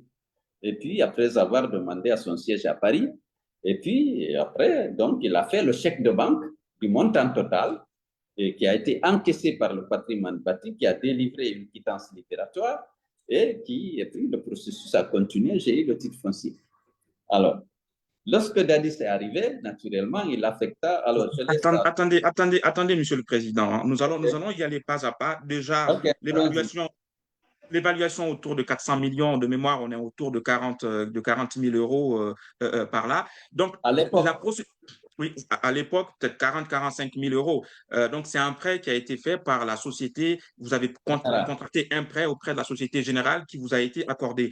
Maintenant, la procédure de vente, elle s'est déroulée comment, la procédure de vente? Est-ce que vous pouvez revenir un peu sur le président a informé le ministre de l'Urbanisme de l'Habitat de sa décision de me vendre là-bas pour que je puisse construire. Le ministre de l'Habitat a envoyé faire une évaluation. Il m'a transmis le rapport. Il m'a dit, voilà le truc. Comme j'ai traîné à réagir, il est venu, il m'a dit, mais qu'est-ce que tu n'as pas réagi? Mais si tu ne peux pas payer, il faut dire, je vais aller dire au président pour qu'il fasse une baisse, quoi. Mais ici, au coût du marché qu'on a évalué, on ne peut pas. Mais on peut faire ça. Après, le président décide de donner. Il peut te donner comme il t'aime. Ou alors, tu payes au moins 40 millions. Moi, je vais aller lui dire ça. J'ai dit non, laisse-moi, donne-moi le temps. J'ai pris mon temps, j'ai demandé à la Société Générale de me faire le prêt. Il a fait le prêt, il a fait le chèque de banque et j'ai transmis au ministère de l'Urbanisme et de l'Habitat qui a présenté ça au patrimoine bâti, qui a encaissé le chèque avec les documents. Il a présenté au président tous les documents. Il a pris maintenant le décret. D'accord. Donc, c'est assez clair. Donc, à l'issue de cette procédure de cession, quels sont les documents dont vous disposez qui attestent de votre pleine propriété? Voilà, j'ai d'abord le rapport d'évaluation, j'ai le contrat de prêt personnel avec la Société Générale des Banques, assorti de l'échéancier. J'ai le chèque de banque émis par la Société Générale en faveur du patrimoine bâti, parce que c'est là qu'il fallait faire. J'ai la quittance libératoire du patrimoine bâti, et puis j'ai le titre foncier. D'accord. Et le décret du président de la République qui est important, parce que c'était plus de 1500 qui autorise en fait la vente. Voilà, puisque c'était plus de 1500 mètres carrés, il fallait nécessairement le décret du président de la République. D'accord. Donc là c'est vraiment très clair. Donc, vous avez les éléments qui prouvent que voilà, ce bien jadis dans la dominalité privée, donc qui était cessible, vous a été cédé.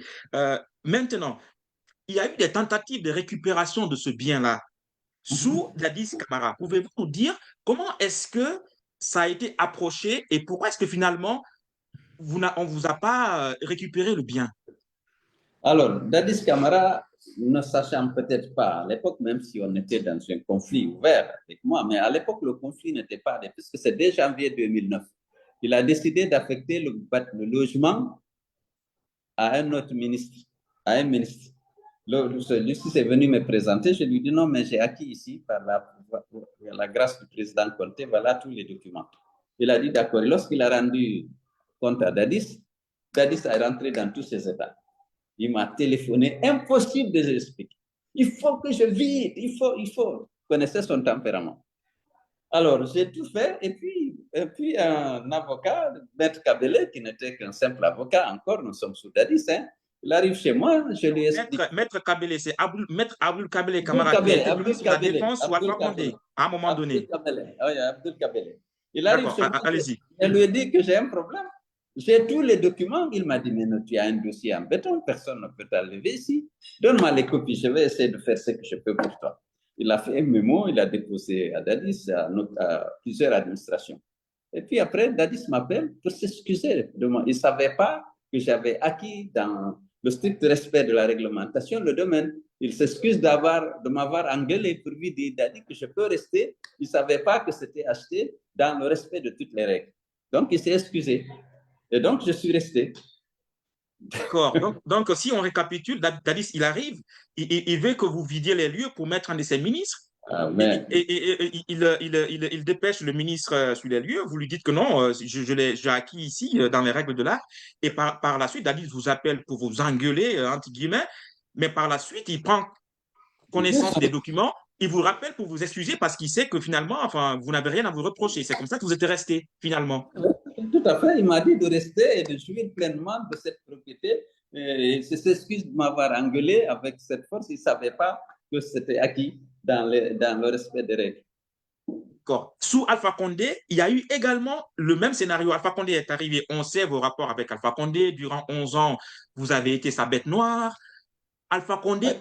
a également essayé de vous trouver, entre guillemets, des poux, non seulement via le dossier Erguiné, mais aussi par cette maison-là. On sait qu'il a essayé de récupérer cette maison. Mais comment est-ce que Alpha Condé, finalement, n'a pas pu récupérer cette maison? Pouvez-vous nous expliquer également comment ça s'est passé sous Oui, Alpha ce Condé? que je sais, parce que Alpha Condé, on en a parlé seulement en 2016. Alors, Alpha Condé, dès qu'il arrive en 2011, il demande le dossier de ma maison là, et lui fournit dans le dossier, il y avait les mémos de Kabele, devenu son ministre délégué à la Défense. Là, comment tu peux te mêler au magouille des anciens premiers ministres, ainsi de suite et tout ça? Il dit non, président, ce document-là, celui-là, c'est entouré de toutes les précautions. Tu ne peux pas lui prendre là-bas. Il y a tout ce qui est exigé. Il dit non, mais est-ce que s'il n'était pas ministre, il dit non, mais il n'y a pas une loi qui interdit à un ministre d'acheter un logement. Il est fonctionnaire. Et que voilà, il y a un rapport d'évaluation, il y a tout, il y a le décret, tout ce qui est demandé était là.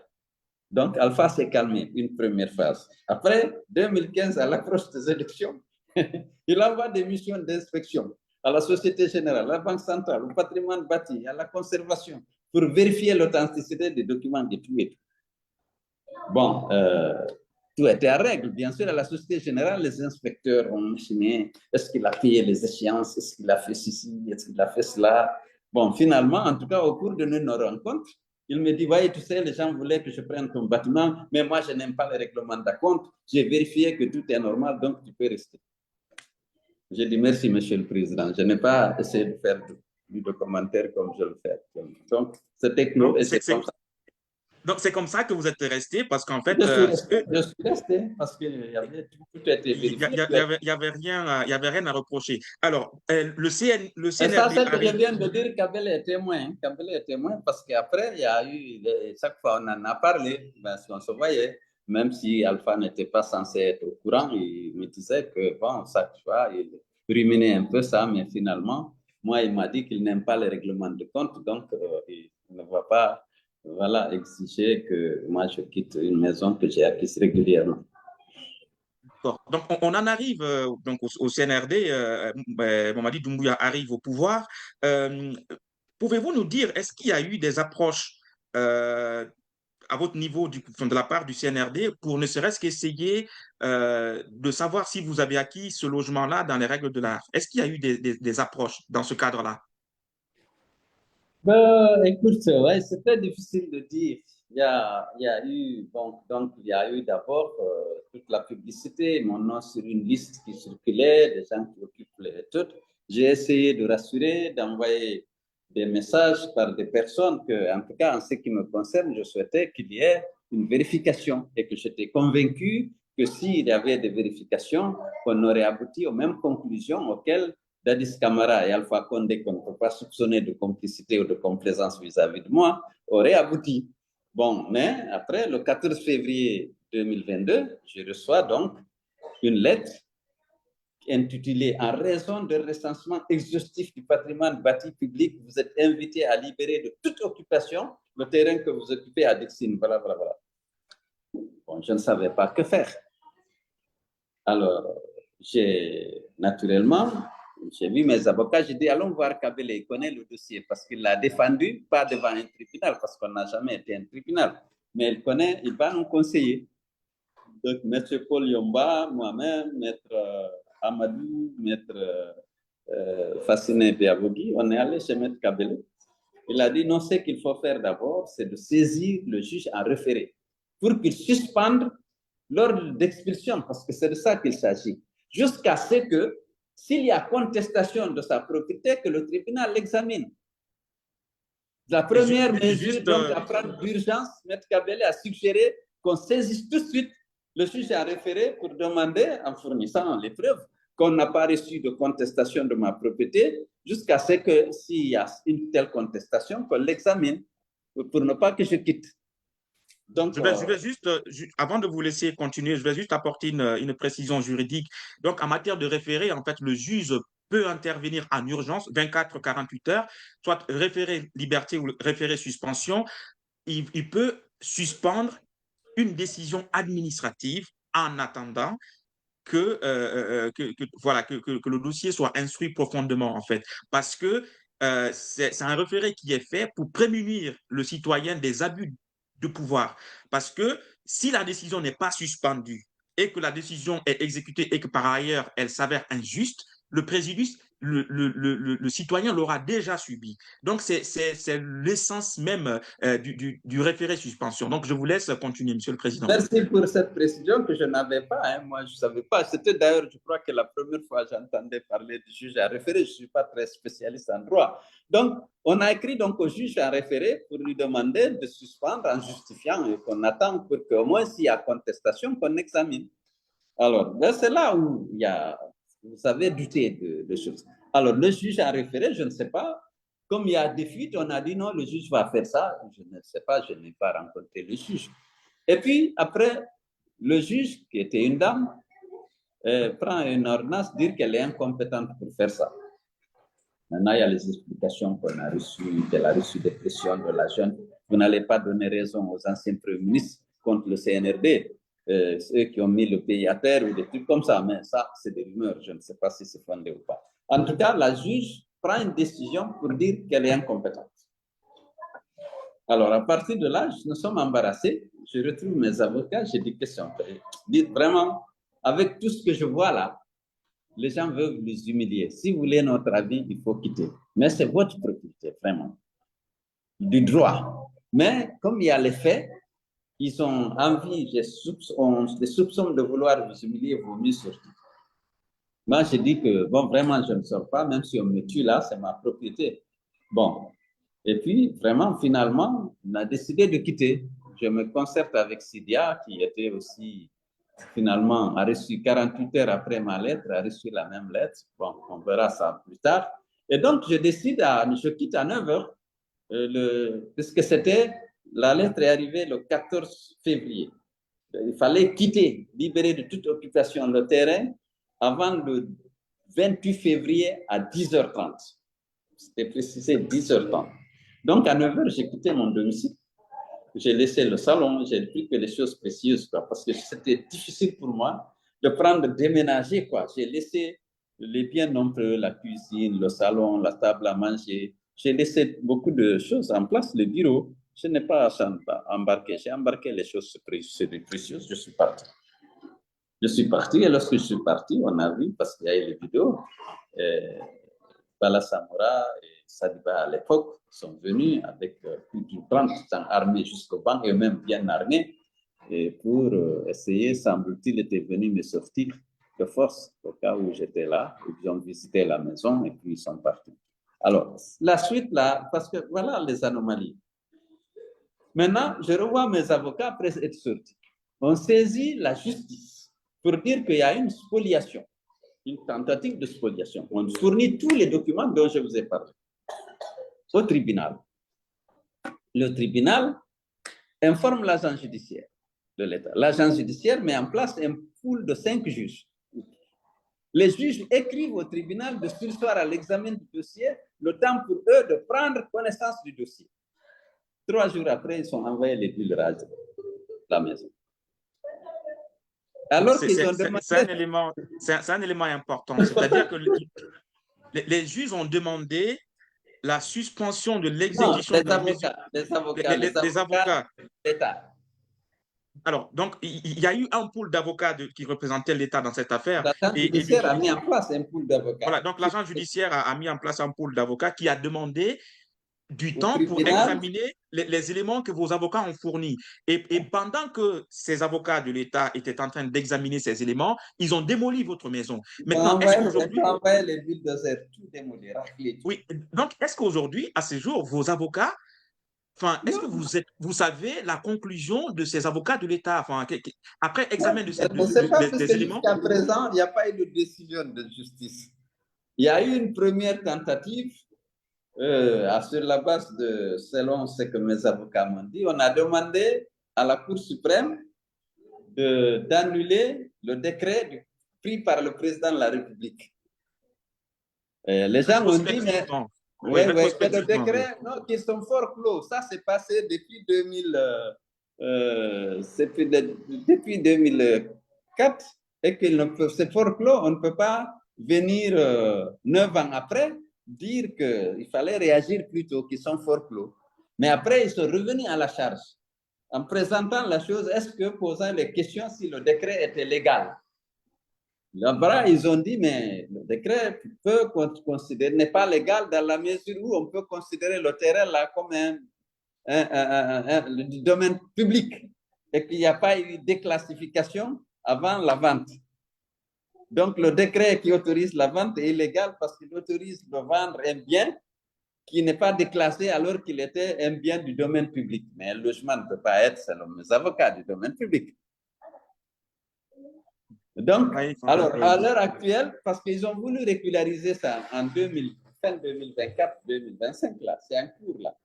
Parce qu'après, c'est resté calme, quoi. Il n'y avait plus, bon, le terrain est naturellement complètement, le logement est détruit, on a tracé une école, on a inauguré dans la fête, avec les réflexes révolutionnaires, les biens de l'État sont récupérés, on a baptisé l'école, les enfants ont commencé. Jusqu'à présent, le tribunal était un peu forclos, était comme devant le fait, là, comme c'était dernier temps, en 2024, là, qu'ils ont commencé à vouloir comment régulariser ça, alors que ça a eu lieu depuis 2022. Mais Non, mais jusqu'à présent, le tribunal n'a pas tranché. Ils ont demandé l'avis de la Cour suprême sur la légalité ou la légalité du décret du président de la République.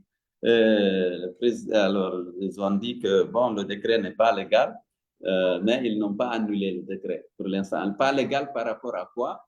En tout cas, pas par rapport au code foncier, en tout cas, qui est très précis sur les domaines privés et les domaines publics. Et les domaines publics, ça, on l'a dit. Et d'ailleurs, juridiquement, ça crée en fait une grande instabilité juridique dans l'ordonnancement juridique du pays. Si on peut systématiquement remettre en cause les décrets des anciens présidents, ça, par enfin, de surcroît par une décision de la Cour suprême, ça crée une dangereuse jurisprudence parce que bah, tous les décrets qui sont pris en ce moment par Mamadi Doumbouya dans les années à venir peuvent bien être remis en cause du fait de cette jurisprudence-là. Donc, je ferme un peu cette parenthèse juridique. Monsieur le Président, nous sommes au terme de notre entretien. Nous allons, dans un instant, laisser la parole aux internautes guinéens qui ont posé des questions et nous allons vous entendre, en fait, sur ces questions qui ont été posées. Je voudrais simplement conclure cet entretien en disant qu'aujourd'hui, euh, il y a deux dossiers judiciaires qui sont en cours qui vous concernent, mais on vient de faire la lumière ici sur ces deux dossiers-là, sur la forme et sur le fond. Chaque Guinéen, en tout cas aujourd'hui, ceux qui vous ont suivi, est en capacité de se faire une certaine idée du fondement de ces accusations. On sait que vous êtes une personnalité publique politique et le principal challenger, peut-être le mieux placé pour être élu président de la République en cas d'élection crédible et transparente dans ce pays-là. Et de ce point de vue-là, il vous est difficile, on va dire, si on est vraiment perspicace et réaliste, de gagner une bataille judiciaire en Guinée. On va prendre l'exemple d'un dossier, par exemple, de Kassouri Fofana. Kassouri Fofana, je ne suis pas le premier défenseur de Kassouri Fofana, mais on sait qu'il est à la CRIEF pour une histoire, en fait, de 15 milliards de dollars, donc qui concerne les fonds de la Mamrie. Et pendant... 15 milliards de francs guinéens. Voilà, 15 milliards de francs guinéens, pardon, qui concernent les fonds de la Mamrie. Et lors des débats, pour ceux qui ont suivi un peu ce dossier judiciaire, les avocats ont prouvé que sur ces 15 milliards, il y a une partie, 12 milliards de mémoire, qui est jusque-là logée dans les fonds, en fait, dans les caisses de l'État, et qu'une autre partie, les 3 milliards, en fait, ont été financés, voilà, et que ça a été, en fait, payé à une entreprise qui appartient à l'actuel ministre de l'énergie. Mais malgré cela, malgré tous ces faits-là, donc qui sont venus avérer, preuve à l'appui que, en fait, ces 15 milliards n'ont jamais été détournés, Kassori a quand même été condamné. Donc, de ce point de vue-là, on sait que la bataille judiciaire, vous ne pouvez jamais la gagner aujourd'hui dans le contexte actuel. Et est-ce que, à l'issue de cet entretien, vous estimez avoir gagné la bataille de l'opinion publique au regard de toutes ces explications que vous venez de fournir sur ces deux dossiers-là, Monsieur le Président, juste avant de passer à la séance des questions et réponses? Oui, je sais, j'ai accepté de participer à cet exercice, c'est pour essayer aussi de gagner la bataille de l'opinion, parce que beaucoup ne comprennent pas. Pourquoi Dalai ne va pas répondre à la justice? Mais c'est parce que je ne fais pas confiance à la justice. Je n'ai aucune responsabilité dans la privatisation de l'Airtel. Je n'ai pas vu la couleur de l'argent. Mamad Silla l'a dit et répété plusieurs fois. Il a même reconnu que je m'étais opposé. Et devant lui. Alors, mais malgré tout, on tient à m'attribuer la responsabilité d'abord de la décision et ensuite de la détournement des produits de la vente. Quand même, c'est excessif. Donc, je n'ai jamais eu le temps d'expliquer des détails qui permettraient aux hommes de bon sens de comprendre. Bon, les coupables nient toujours leurs fautes, mais moi, je suis coupable de rien dans cette affaire. Absolument rien. Et donc, je vous remercie de m'avoir donné l'opportunité d'expliquer à des gens attentivement comment les choses se sont passées. Et heureusement, tous les témoins que je cite là sont vivants. Ibrahim Kamara est là. Mamad Silla, quand même, il faut reconnaître, malgré les relations difficiles que j'ai avec lui depuis longtemps, il reconnaît que je n'en suis pour rien et que je m'étais plutôt opposé et que je n'ai pas vu la couleur de l'argent qu'il a versé. Parce que je ne suis ni le trésor public, ni une caisse d'avance de l'État. Ce n'est pas moi qui ai vendu. Donc là, je suis content plutôt d'avoir pu m'expliquer avec un peu de temps. Mes avocats ont fait des conférences de presse, mon secrétaire général, l'ancien Ali Condé, qui connaît comment ça s'est passé, quelles étaient les frustrations même des gens de l'aviation civile de n'avoir pas été associés à l'opération de liquidation. Oui. Oui, bon, Alors, mais Monsieur le voilà. Président, merci, merci beaucoup, on vous a compris. On va maintenant passer la parole aux internautes guinéens. Donc, on va commencer par Mamadou Alpha depuis les États-Unis. Il demande ceci. Avait-il le droit de refuser de signer la convention de cession? S'il avait refusé, quelles conséquences cela aurait pu avoir au regard de la validité légale de la convention? Là, on parle de la convention de cession. Écoutez, je suis dans un gouvernement. Lorsque le président de la République m'a appelé pour dire qu'il a décidé que c'est ça, on a toutes les privatisations qui ont eu lieu pratiquement dans le cadre du programme d'ajustement structurel de l'année de 85 à 80 à 2000. C'est des privatisations souvent qui ont été faites de gré à gré. Et j'ai pris des précautions de savoir que l'avion, le prix fixé, en tout cas pour l'avion dont je pouvais avoir une mesure de la valeur, ce n'était pas surfacturé. Ça, c'est sûr. Pour le Boeing 737, ce n'était pas sous-facturé. Donc, si quelqu'un devait percevoir de rétrocommission, dans ça, il avait acheté l'avion à sa juste valeur, sinon, si l'avion n'était pas un peu surfacturé pour lui. Je l'ai dit. Donc, est-ce que je pouvais signer? Non, je ne pouvais pas ne pas signer. Je considère, j'ai vérifié le prix. Les pièces de rechange, certaines étaient devenues obsolètes, toutes les pièces de rechange qui étaient là, même les Boeing 707, 737 qui ont été vendues, ça n'avait plus de valeur. Beaucoup n'avaient pas de valeur. Ça, ils ont estimé ça, je ne sais pas comment, sur quelle base, mais c'est sûr que s'il devait y avoir surfacturation, c'est sur l'avion. Et là, j'ai vérifié à travers l'assurance, à travers Internet, que le prix d'un Boeing 737-200 de 22 ans d'âge, parce que c'était l'âge de l'avion, ne pouvait pas dépasser 4 millions de dollars. Donc, il n'y a pas eu sous-estimation du prix.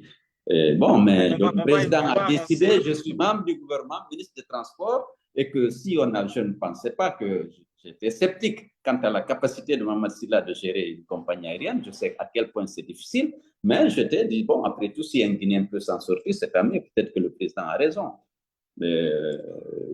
d'essayer de tenter d'avoir une compagnie aérienne nationale.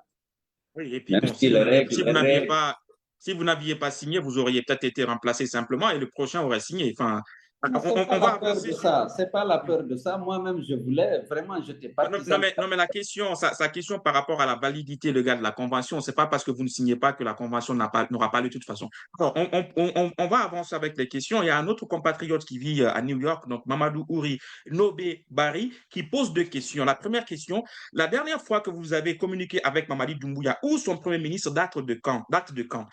Quel regard portez-vous sur le projet Simandou? Alors, il y a deux questions. On va essayer de répondre assez synthétiquement, vu il y a plus de questions. Ouais. Essayez de répondre assez synthétiquement et on va avancer, Monsieur le Président.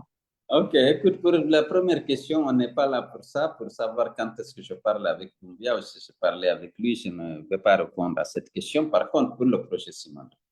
Le projet Simandou, il faut dire qu'il va permettre de doubler le PIB de la République de Guinée, les richesses de la Guinée. Il va permettre de trouver de l'emploi à 40 000 personnes pendant la phase d'investissement. Mais nous n'avons pas les conventions. Les conventions n'ont pas été diffusées. Donc, il n'y a pas de transparence. Pour que je puisse, en tant que technicien, enfin, en tant que quelqu'un qui connaît un peu la matière, donner un avis, j'aurais bien voulu voir les conventions. Mais ces conventions avec les gens sont encore gardées secrètes. Donc, je ne peux pas me prononcer, je vois globalement, parce que bon, c'est un vieux projet. Depuis les années 70, lorsque moi j'étais Premier ministre, j'ai rencontré Rio Tinto, est venu me rencontrer parce qu'il voulait obtenir les 4 blocs. Mais la règle à l'époque, la règle, le code minier, lorsque vous avez enfin, je risque d'être long, hein, je vais dire que je ne suis pas encore suffisamment outillé pour critiquer justement le Simandou parce que je n'ai pas encore les documents. Je considère qu'il y a beaucoup d'avantages. Le PIB de la Guinée va doubler. Je me répète, il y aura A des priori, il y a des avantages a alors, il y a priori. des faiblesses, Sur le principe, ouais. bien sûr, dedans, mais j'aurais voulu, avec, pour ne pas être subjectif, avoir d'accord les documents. Je sais les lire, j'aurais pu en ce moment donner, faire des commentaires. Voilà. Alors, nous allons continuer avec plutôt un commentaire plus qu'une question d'un internaute, donc Parafina, le visionnaire Beavogui. Il dit ceci. Le ministre des Transports est, par définition, le technicien du gouvernement chargé de la régulation, de la supervision et du développement du secteur des transports. À ce titre, il intervient sur toutes les questions d'ordre technique liées aux infrastructures, à la logistique, à la mobilité et à la sécurité routière, ferroviaire, maritime ou aérienne. De son côté, le ministre de l'économie est l'argentier du gouvernement, responsable de la gestion des finances publiques, des politiques budgétaires et de la coordination des opérations financières de l'État. Dans ce cadre, Selouda Diallo, lorsqu'il était ministre des Transports, est intervenu exclusivement pour des raisons techniques relevant de ses compétences ministérielles. Toute tentative de politisation ou de détournement de son rôle doit donc être replacée dans son contexte. Il s'agit d'un acte de gestion administrative et technique et non d'un engagement financier ou politique. Bon, c'est grosso modo tout ce que vous Alors, avez déjà il faut expliqué. dire à celui qui a fait ce commentaire, Oui. lorsque la série de privatisations a commencé dans le cadre du ministère dans le cadre de l'ajustement structurel, il y avait assez de désordre. Chaque ministère de tutelle privatisait comme ça. Il se trouve qu'on a un ministère en charge du portefeuille de l'État.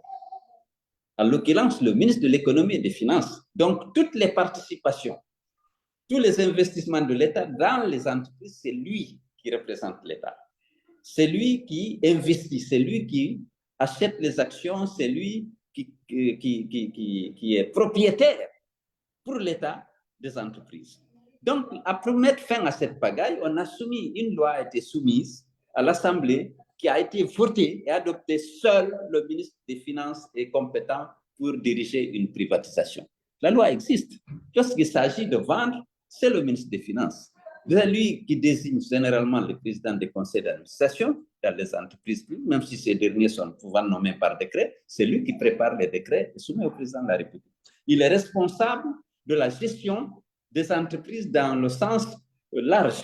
Maintenant, il y a une tutelle technique qui est là, mais qui veille à ce que les règles en matière de transport soient respectées, et ça, c'est le ministère des Transports. Donc, il faut qu'ils comprennent que le ministre des Finances, toutes les entreprises publiques, c'est le ministère des Finances qui est l'actionnaire pour l'État. C'est le ministère des Finances qui est l'actionnaire. Et ça lui donne donc le droit le droit de tous les droits d'un actionnaire dans une société. Alors, nous allons enchaîner avec une de nos compatriotes qui s'appelle Amina Tabari. Elle dit ceci. Pourquoi ne portez-vous pas plainte au tribunal de la CEDEAO contre le CNRD, vu l'ensemble des griefs que vous retenez contre lui? Le FNDC y a récemment gagné sa cause contre Alpha Condé. Voilà, vous sorteriez ainsi de la juridiction nationale pour une juridiction internationale dans l'objectif de faire valoir vos droits, s'il y a lieu. Bon, écoutez, pour l'instant, comme les recours internes ne sont pas... Dans le domaine de Erguiné, il n'y a pas de décision. Dans le domaine de la maison, il n'y a pas de décision. La maison a été... Bon, j'ai été victime de spoliation, je peux porter plainte d'avoir été spolié. Mais jusqu'à présent, il n'y a pas de décision. J'ai porté plainte au niveau du tribunal. Et je n'ai pas eu encore de suite. Ça fait 3 ans. Ça fait 3 ans. Mais, naturellement, je me réserve le droit d'aller après au niveau de la cour de la CEDEAO. J'aurais pu porter plainte contre l'État pour diffamation parce que mon honneur et ma réputation ont été touchés par cette accusation de blanchiment d'argent, détournement de deniers publics, détournement de ceci et cela dans le dossier Erguiné. Ça m'a beaucoup nui, je ne peux pas le nier, parce que j'ai une crédibilité à l'international où on m'invite à des conférences, où on me donne des thèmes à prêter sur le financement du développement, sur ceci et cela. Mais lorsqu'on dit que je suis auteur d'infractions ou de crimes économiques comme ceux qui étaient dans les convocations qui m'ont été adressées et que ça a été largement médiatisé, ça m'a fait mal, évidemment. Mais je me réserve le droit de toucher les juridictions internationales lorsque les juridictions nationales auront fini leur travail. Mais je peux ne pas attendre ça. Effectivement. Alors, nous allons avancer. Notre compatriote Labas Silla Baimami dit, en tant que ministre en charge des Transports, quelle est votre responsabilité dans la vente, vu que vous avez votre signature sur les documents de vente? C'est une question qu'il pose. Voilà. Alors, je vous ai expliqué ma responsabilité, elle est nulle dans l'application de cette volonté du président et cette décision du Conseil des ministres. Mais lorsqu'on crée une société, une nouvelle société de transport, Erguiné Express, à laquelle on cède à la fois les actifs de Erguiné et les droits de trafic de la République de Guinée, parce que c'est dedans. Et chaque pays, vous savez, est propriétaire des droits de trafic entre lui et les autres pays du monde. Donc, tu dois désigner ce qu'on appelle dans le jargon un instrument qui doit exploiter ces droits de trafic. Dès lors que la Guinée avait maintenant une compagnie, même privée, à laquelle on a décidé d'affecter les droits de trafic, ça c'était le ministre en charge de l'aviation civile qui devrait signer. Et conjointement, nous sommes responsables. La tutelle technique et le ministre en charge du portefeuille de l'État sont co-responsables un peu de la gestion de l'entreprise. Mais la décision de privatiser a été prise par le Conseil des ministres, matérialisée par un décret du président de la République, et l'application a été justement assurée par le ministère de l'Économie et des Finances en tant que ministre en charge des privatisations. Il y a une loi de la République qui a été votée pour préciser que seul le ministre des Finances est compétent pour les privatisations. Il peut associer qui il veut. Et heureusement, dans ça, il ne m'a pas associé dans le fait, mais il fallait mettre tout ensemble, aussi bien les droits de trafic que les actifs qui ont été valorisés et vendus. Les autres actifs ne sont pas à vendre, les droits de trafic, il s'agit de les déléguer. C'est très clair.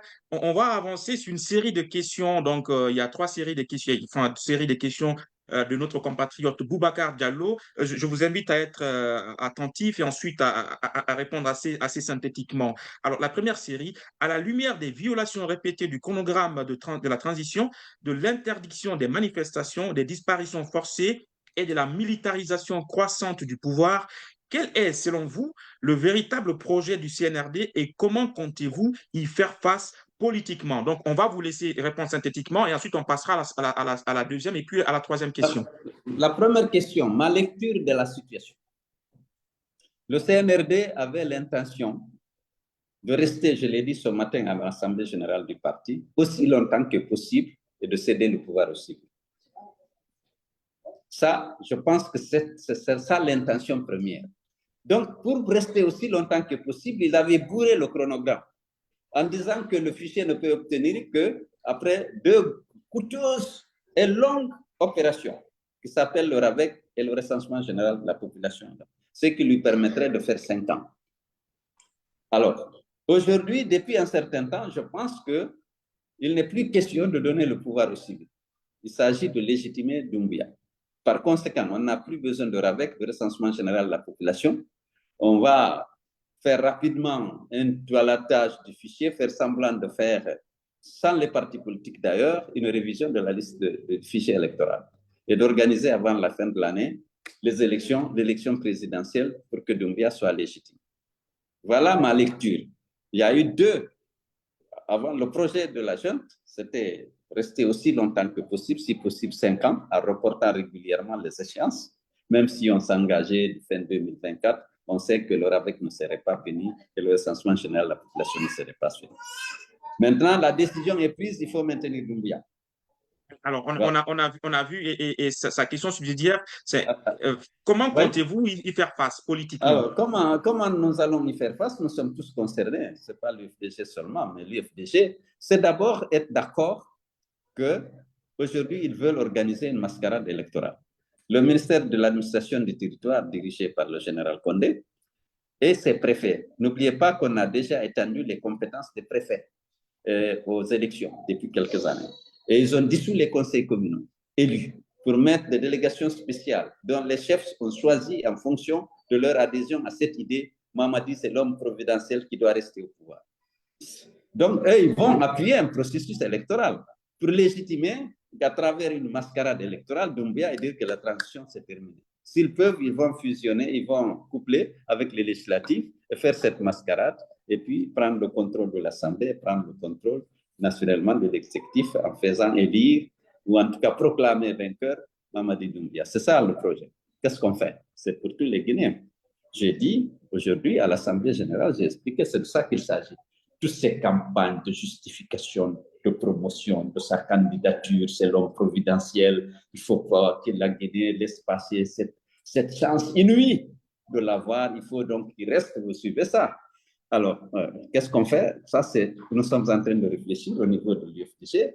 La résistance intérieure est devenue difficile, sinon quoi, impossible, parce que tu risques d'être victime de disparition forcée, de poursuites judiciaires fantaisistes, de tueries, de kidnapping. On a déjà des exemples suffisants.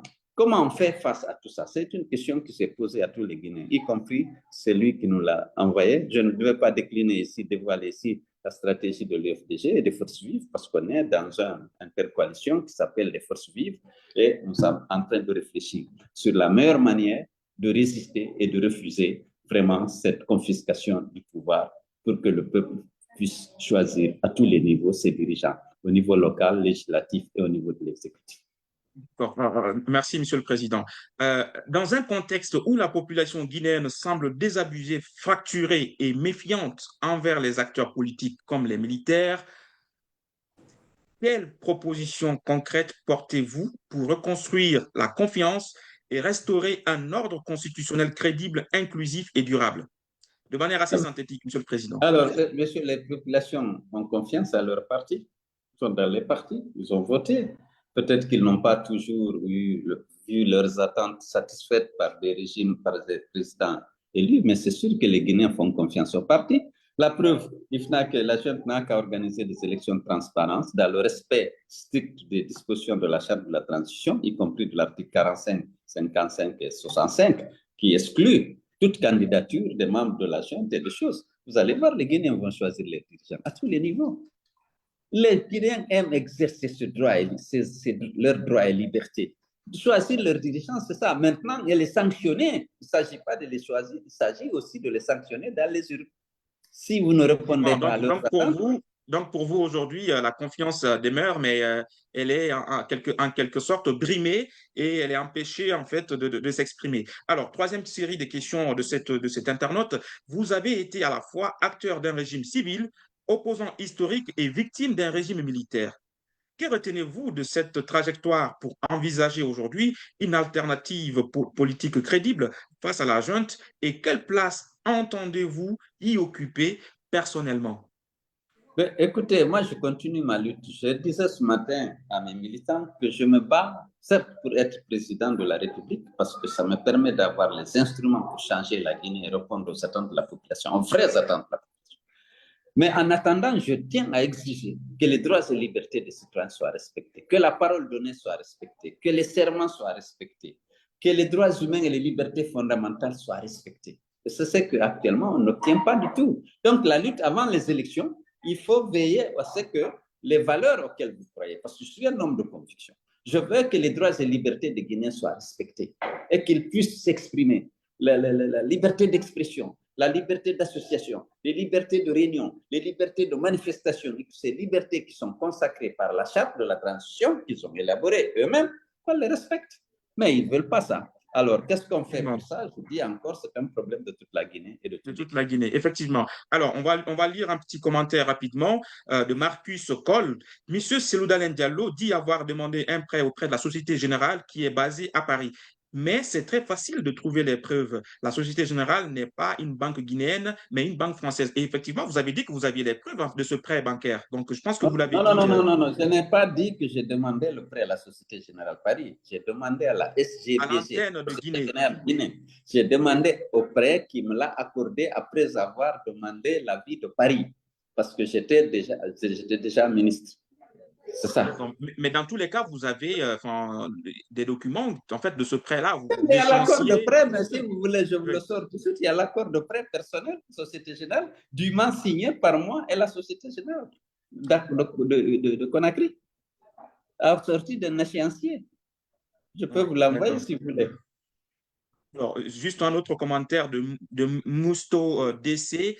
Alors, tout cela, c'est vraiment pour nuire à votre crédibilité, votre popularité, pour vous faire tomber. Mais hélas, Dieu ne dort pas et soyez encore forts. La vérité édifiera toujours. Force à vous, monsieur Seydou Diallo, pour sauver la Guinée parce qu'ils ont peur de vous, votre popularité. Donc, ça, c'était un commentaire.